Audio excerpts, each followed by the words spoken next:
За несколько месяцев английский язык стал вторым родным для студентов из Казани. Они готовятся принять гостей универсиады в 2013 году. К тренировкам они подходят не менее ответственно, чем будущие участники соревнований. Затем, как проходят занятия, следила Ольга Соловьева. 50 студентов из Казани 3 месяца по-английски говорили больше, чем по-русски. На финальном выездном семинаре English for You родной язык под полным запретом. Занятия и любые разговоры только по-английски. Мы в эти 3 месяца мы учим именно волонтерскую терминологию, которая нам пригодится во время организации спортивных мероприятий.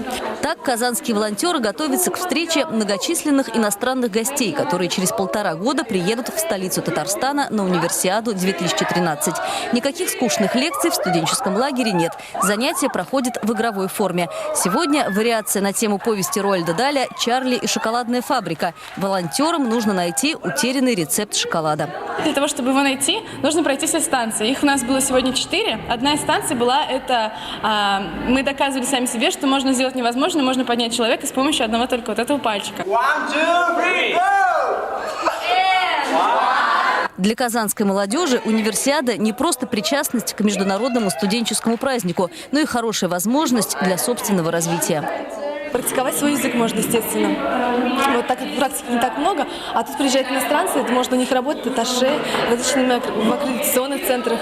Этот семинар – последняя тренировка перед серьезными экзаменами. Ведь стать кандидатом в волонтеры может каждый. Набор добровольных помощников идет по всей России. Достаточно заполнить анкету на сайте дирекции универсиады. Но право встречать и провожать гостей всемирных студенческих игр получат только лучшие.